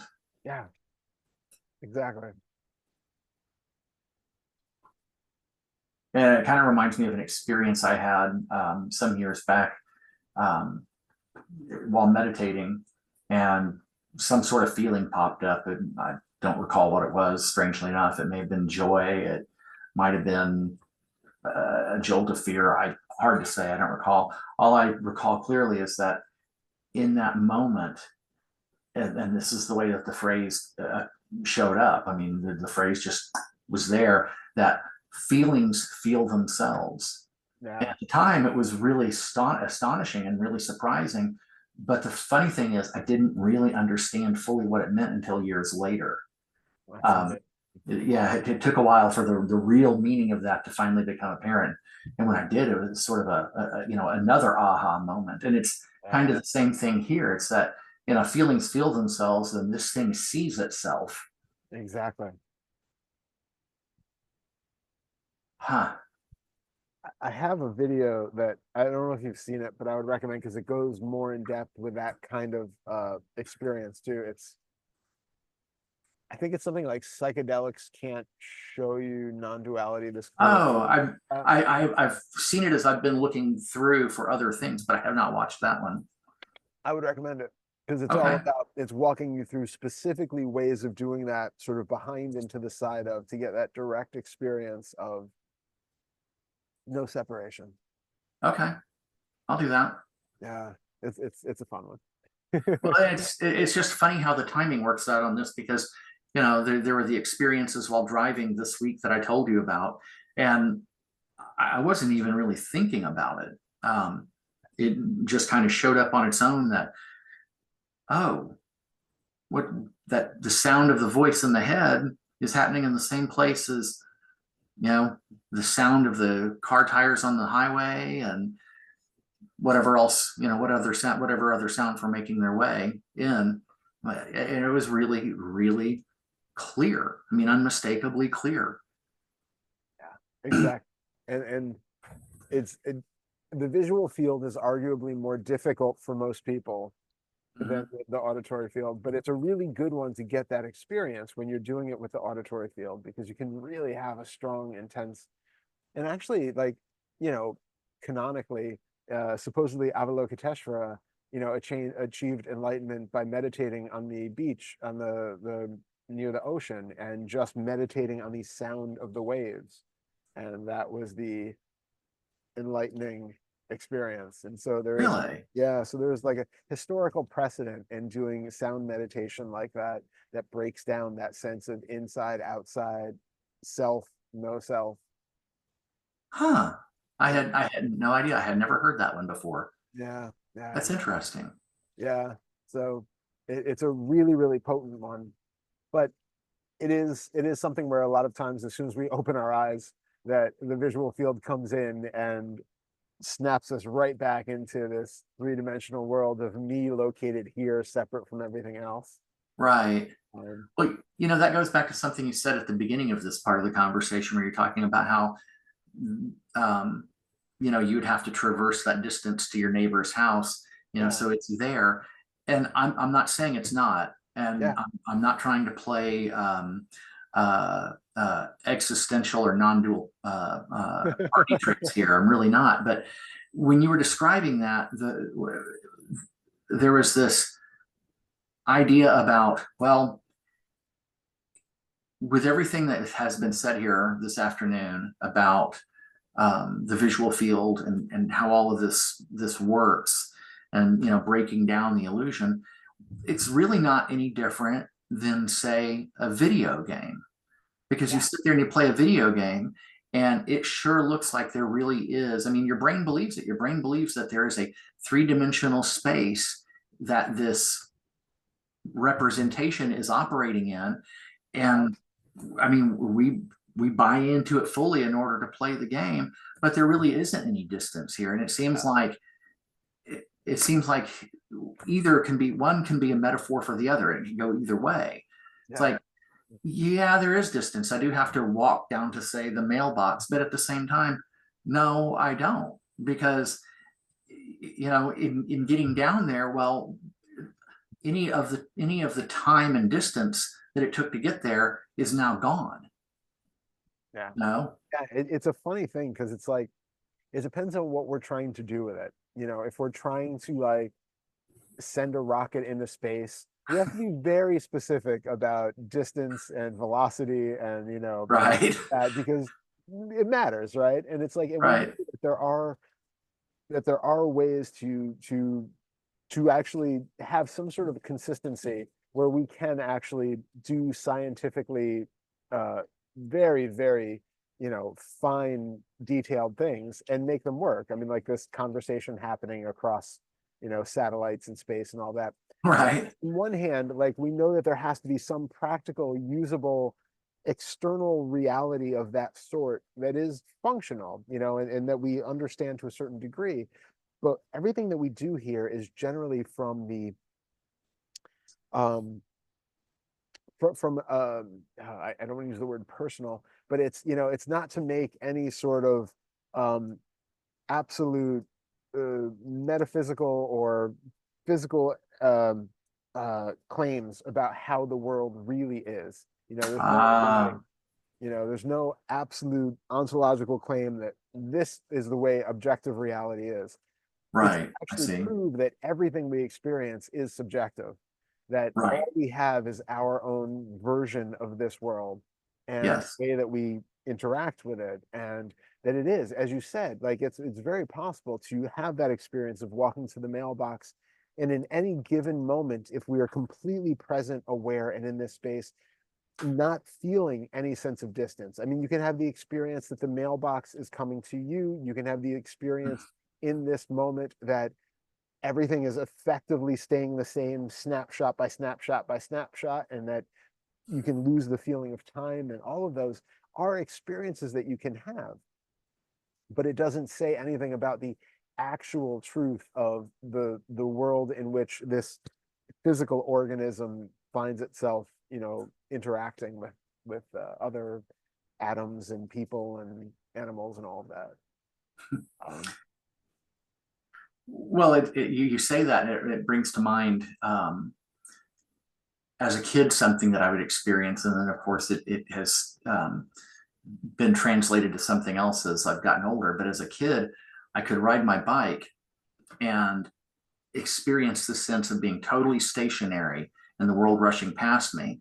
Yeah. And then that sometimes happens, especially when I was really into the whole Douglas Harding thing. Yeah. That would happen to me all the time while driving. Yeah. It was particularly easy. Like, the first time it happened to me, like where I really noticed it, was back in college, and it just happened because I had a big box truck in front of me, and we were on a highway where I had cruise control, and we must have been locked in at exactly the right speed together. And so we were just completely stationary, and I had that as like a reference point, that we were just completely stationary and everything else was just moving. Moving. It was so interesting. Yeah, it That was is. like my first taste of it back then. Yeah. And so, you know, because of those sorts of experiences, it really, it makes it really easy to, for me to call into question, um, you know, I think probably a lot of people would feel more comfortable if they could find a reference point and say, this is home base. Yeah. And so, you know, when I'm moving around in the world, I'm traversing that distance. But it seems to me that because of those sorts of experiences, that um, we really could say that the truth of all of those different ways of seeing, experiencing, and interpreting whatever this is are really, it's kind of up for grabs, or like you said earlier, it's, you know, subjective. You Yeah, know, I don't know that I would say any of those are necessarily more true than the other. exactly. You know, and you know, I'm not sure I feel entirely comfortable using science as an authoritative voice, because I have some issues with that too. But Mhm. um, you know, it might mean something when you think about the fact that in the last 15 years or so, you know, physicists are starting to take it really seriously, the idea that, you know, this is all some sort of hologram. Yeah, You yeah, know, if that's the case, then yeah, really, pick which one you prefer as your reference point, which one you think is true. yeah. It's a very strange experience that we're in, and Hmm. all of this really just brings us to question it all.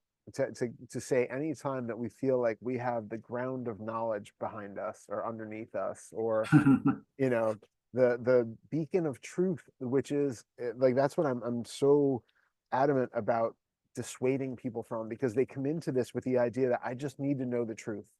I really want to know what is true. And if I become awake, I am going to know how the world works. I'm going to know all the answers. You know, enlightenment equals omniscience. And, you know, like, no, no, it doesn't. You know, this is about dropping all of the beliefs that we have had where we think Right. like we have any sort of idea how things really are. And really coming to that just openness of experience to recognize that it's a constantly refabricated world, which is entirely subjective, and that there is no center point to it, which is experiencing it all. And that alone absolves you of the need to have that sense of grounding, because we have that feel that, like, I need to know the truth because I don't feel safe, because I want to be on the right side of things. And you know, whether it's avoiding eternal damnation or just fulfilling some self-gratifying need to know, when that self is not in the picture anymore, who needs to be saved from eternal hellfire, or who needs to bolster its ego and its own superiority, none of it makes a difference. None of it matters. It's simply a constantly changing flow of experience. It doesn't need to be any given way, and it doesn't need to have anybody in here who has a single answer about any of it, because it's all completely irrelevant. Well, this has been a day for uh, highly coincidental timing, because you said what you said about feeling safe, and just moments before that, my mind had gone back to where this whole conversation started, and I thought, well, yeah, we're saying this, then it's pretty ridiculous that there's this sense of fear around the foundation of your life, you know, in the immediate personal sense, falling apart. You know, Yeah. feeling unsafe, huh? Who? What? And that's what I was pointing to in that second thing when we had talked about, when I said, like, the first thing to do when you're feeling that sense of unsafety is looking into, you know, the, I forget exactly how I put it, but you can go back. But the second one was about the, specifically, like, what feels in this moment like the self who is unsafe. Like, what is that unsafety actually pointing to? Thank you for reminding me. I'd forgotten about Yeah. that, because I definitely want to come back to that in those moments, Yeah. because I have a feeling that may change some things. Oh, absolutely. I mean, that was such a big opening for me back even before I had really like had, you know, deep experiences of no self. Back when I was agoraphobic and had all the anxiety stuff, it was the awareness of the doctrine of no self, which was so instrumental because when I was being super selfing and being completely locked up in that, you know, everybody's out to get me, like, you know, I'm in walking into an elevator and it's gonna, you know, collapse and, you know, fall and kill me. There would be that like, hold on, you know, there's no me. It's okay. Who is here to actually, you know, experience that? And it'll be like, okay. And so even without having the like really direct experience of it, there was enough belief in it as being true and enough of something that resonated that that was able to just release that anxiety binding because it is entirely self-referential. There is there is no anxiety that isn't self-referential in some way. And Right. Yeah. Yeah.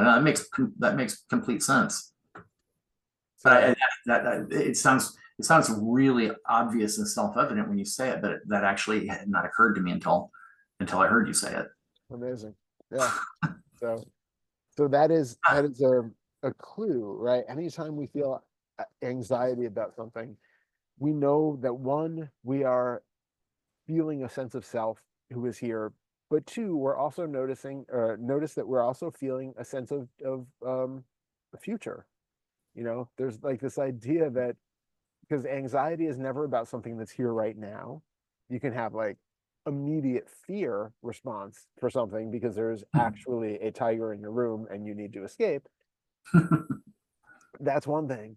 But the anxiety is something about it's a thought about a possible outcome in the future that is going to somehow befall me and have negative ramifications for me.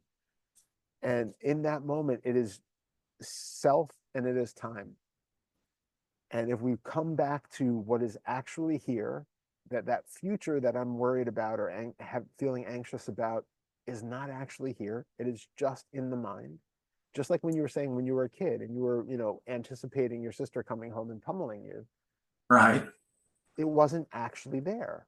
You know, there wasn't actually a future that was happening in this moment. There was a Mm. projected sense of time that was being lived out of. And the experience that you were having was one that belonged in that future hypothetical timeline, not in the actual moment now. Hmm. You know, I can anticipate what it would be like in a post-apocalyptic hellscape where we have like no water, no food, and we're, you know, out like trying to, you know, I don't know, whatever we have to do, steal something to survive. And you know, we all the reason that we have fiction and stuff is because we can put ourselves in that perspective and Huh. vicariously feel what it's like to be in that situation and have these alternate experiences. But we always have to remember, yes, but it's not now. It's not actually what we're experiencing right now. We have the capacity to feel anything because we have excellent imaginations, some of us, right? And the body responds in kind. It hears the imaginative thought, it sees the imaginative thought, and it responds as though it's real. And it's no more, you know, complicated than that. That Hmm. this is what we do all the time. And anxiety is just our experience of putting ourselves in this imaginary future that's just like we're watching a movie or reading a story and feeling that anticipatory sensation as though we're here right now. It's not. It's because we're living in a future timeline that isn't actually existing. Turn off the horror movie. It's, you know, you're not really being chased by a psycho clown. It's okay. You're here now. It's fine. Just breathe. And that's really what is so potent for getting rid of anxiety is to just be here with what is actually here in this moment and and you know also go to that extra step if you can of who is the one who is in danger, who is the one who is being threatened, who is the one like in really feeling your experience, what really seems to be the one that is in peril here. Can you find it? Do you need to? Yeah. I don't know how this relates. I mean, I guess I kind of do intuitively. I just don't know if I think you probably will. This may lose somebody watching it, Mhm. but it brings to mind then when everything just went completely nuts and fell apart in 2020. You know, like I mentioned that I wound up living with my older sister, the same one who used to pummel me, Oh, for a few months. And in the time that happened, after I got over the initial shock, after about, say, 3 weeks or so, um, I found myself in this really remarkable open place. Jeffrey Martin refers to it as location 3. okay. And so everything was very open, and there was this tremendous amount of love for people, Yeah. and just very open and receptive and really fairly joyous. I mean, that's not to say that there weren't times where fear or anxiety or uncertainty would float through, but it never really stuck. It would just kind of float through and disappear. Um, and It was really funny because it at times can make it kind of tricky, dealing with the legal activities that were going on, because I didn't want to do anything to hurt her. I didn't want to do anything to create any problems. I was like, you know, I had nothing but tremendous love for this woman, not just in the personal sense of Yeah. who we've been, but also just in a bigger, I guess, more kind of the agape sense of the Yeah. word. Yeah. And um, uh,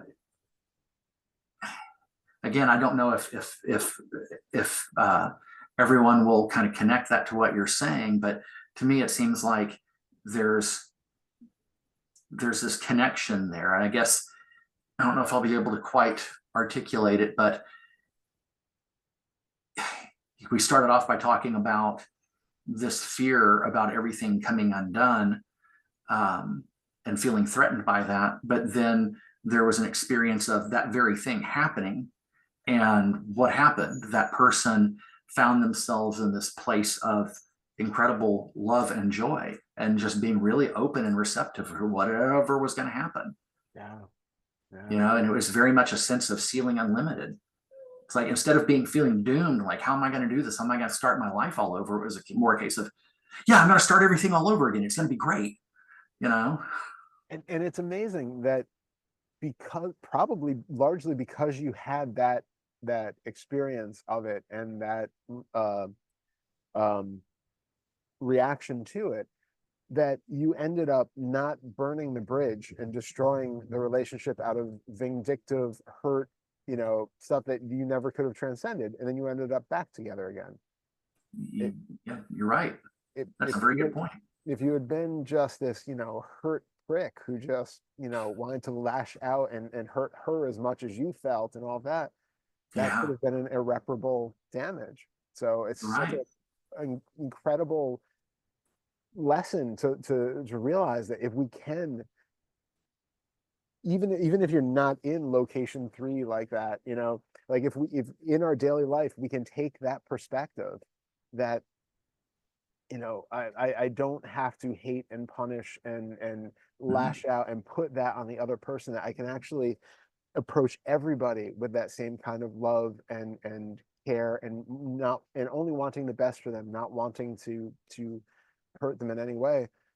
The doors that opens up, not saying that we're doing it for a purpose of like, well, good things will happen to you if you do that, but like Right. how much damage we will not cause, basically, by not acting the way that we normally act. Yes. And it just leaves so many more avenues open, and so much less damage in our wake.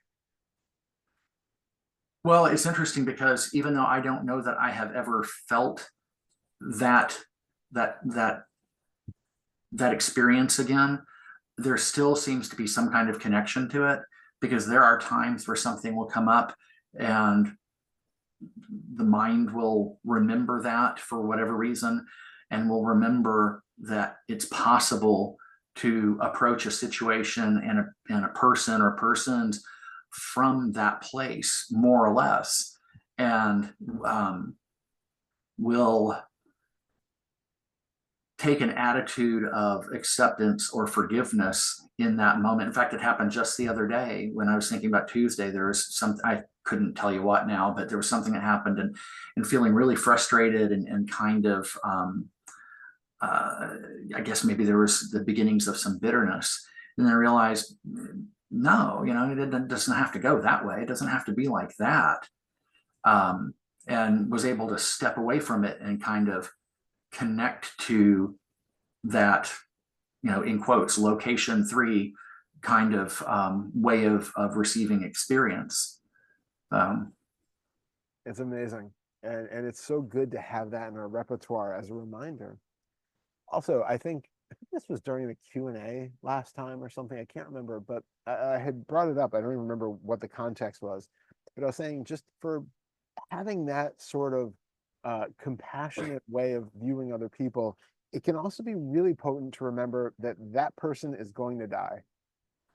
And remembering in any given moment when you are feeling reactive, angry towards somebody, vindictive, recognizing that that person could drop dead any minute.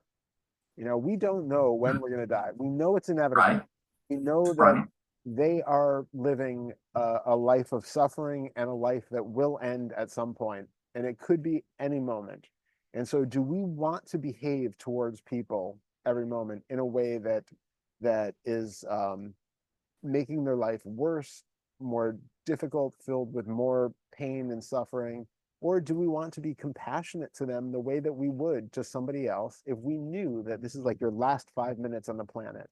Would we choose to yell and berate them and, be utter dicks? Or do we go, you know what? I'm here for you. Let me be open and loving and caring. And if we start to appreciate the fact that we are all in that boat, this is how we all are, and start to live from that space where you can acknowledge that people aren't acting, for the most part, people do not act in awful, oppressive ways because they're coming from a place of joy and good life. They're really working out of some awful pain, Yeah. and having some compassion for that pain that is causing that, and the fact that we don't know. Nobody is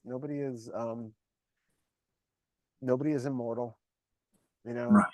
There's so we can kind of approach everybody with that kind of air, and it really changes our perspective on how we interact on a moment-to-moment basis with people. Yeah. Yeah, I agree. Those are all great points. But I love the fact that you have that memory of that just complete open all, that love that is boundless and unattached and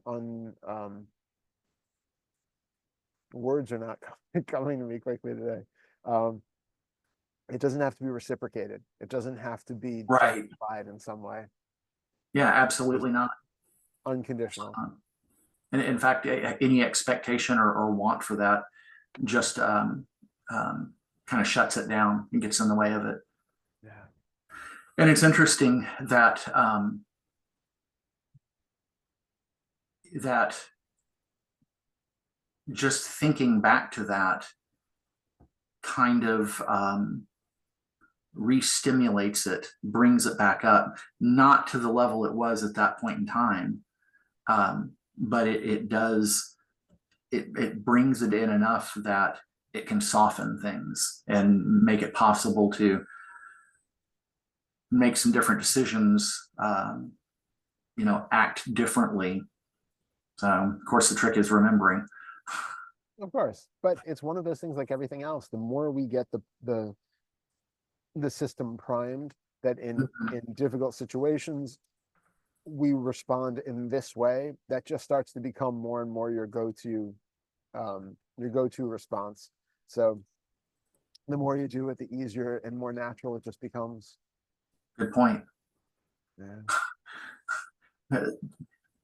The trick there is that there are so many things to remember. I mean, that really was made very clear in listening to all of our previous one-on-ones over the last couple of weeks. Because over the course of just one, let's say it's 2 hours, just in the course of one that is 2 hours long, that thought will come up a handful of times. And then, that times however many of those that we've done, this is all great. How do I keep track of this? I know. We do cover a lot each time, and there is a lot to sort of keep in mind. But I think it's taking the things that are relevant now and putting those into play where you are now, with the ones that are sort of the biggest issues, the deepest problems, things about like the safety issues and Right. things like that. Get work with those first, because they're the things that seem to be calling out to you at this moment. And then, it's useful as you're going through these things to keep, I know you keep notes and stuff, which is great. Maybe even like making little books of like I don't know if you want to break them up in fetters or break them up under certain topics and categories, so that like when you're having that kind of of an issue, then like, okay, well, so now the six fetter stuff is really relevant, and really want to play around with this. Well, then you can go to all the sort of six fetter visual stuff, and then you work with that. Or, yeah, I don't know, I'm really lost back in this feeling of being a scapegoat again. Okay, go to that fetter two stuff. Like here are these things to work with, so that you have like a handy workbook to That's a good go idea. back and forth with. I'll have to think of a way to organize it simply, and how to be able to pull all of that together without it turning into a major project, just because of the fact that the more time it takes, the harder it is to get it done. Yeah. But I have every email saved, and I have most of them printed out. And I have a lot of things that I've taken and I've condensed down, stripped of redundant or maybe non-essential language, so that I can reduce it to something that's easier to remember in a moment. So I'll have to figure out how I want to do that. That's a good idea though. Huh. Okay. Just something to keep in mind if that Yeah. seems practical and works for you. If not, don't stress it. No, I think it's a good idea. I mean, it's just like I said, it's a matter of finding the simplest way to achieve that or to accomplish that. Yeah. Right now, though, I'm just pleased for the fact that uh, it's finally. I mean, it's only taken 12 or 13 months, but I've gotten to the point where when things happen, that almost automatically it's okay. Stay with this. So here's this feeling. Get in there. Stay with it. Fantastic. That's happening. In fact, that has a lot to do with how things went over the last week with that situation, because whatever day that was last week when she told me, I think it may have been Thursday, and stuff just kept coming up, and I just kept sinking into it when it came up, and it finally got to the point where, well, first it was staying with the feelings and really feeling them, really getting in there and feeling the feelings, just staying with the primary sensation. And then from there, the next thing that kind of showed up naturally was questioning things like, I feel so sad. Like, really? You do? You sure? You feel sad? Let's prove it. Let's take a look at this. And it didn't even take any real investigation. All it took was just turning the attention to that. You feel sad. Okay. And just by starting to head that direction, I was like, no, I don't. That's great. No. Oh, no. It just would kind of shut it down. And Yeah. then and I kept this up for that afternoon and that evening. And I finally got to the point where and I don't know how or why it happened, and it doesn't matter how or why it happened, but it was interesting to find myself in a place of total acceptance. And I had nothing but compassion and understanding for Susanna, and to a lesser extent Tuesday and her boyfriend, because they were just going along with what Susanna had decided to do, but still, they had some role in it. So, but there was not any of, once upon a time that, there would have been a lot of anger and bitterness, I'm sure, probably a lot of fear too. Yeah. And it just didn't happen. I remember at one point that evening, Susanna asked me, what was going on. I think she was really concerned that I was, that this was going to create, maybe something that we couldn't get around. Yeah. And I told her, I told her more or less what I just told you. It's like, I'm just staying with whatever feelings are coming up. And when they, and I'm really questioning if this is truly how I feel, and I'm finding that it's not. And, I have nothing but compassion for you and the position you're in, and I'm not angry, and I haven't felt any anger, and I've really made a point to look very closely and keep an eye on that, and I haven't spotted any. This just really isn't a problem. Yeah. And which so good. So good. It was interesting because on one hand she was really relieved, but on the other hand she wasn't completely surprised, because she's been watching this develop over the last year, to going back a year ago to X degree of reactivity, to now where the degree of reactivity is significantly reduced. There have been several times in the last week where something would happen and she said, I thought you were going to be really upset, and you weren't. And it's going to take a while for her internal vision of you to update to the new Darrell and the new patterns of behavior. So expected it's going to be a bit, but it's also beautiful that it is possible.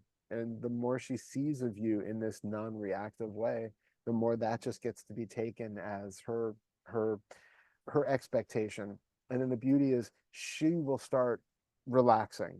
We tend to be like, if we feel like we're in a situation with somebody who has any sort of volatility, or it's like we can become sort of heightened on alert all the time.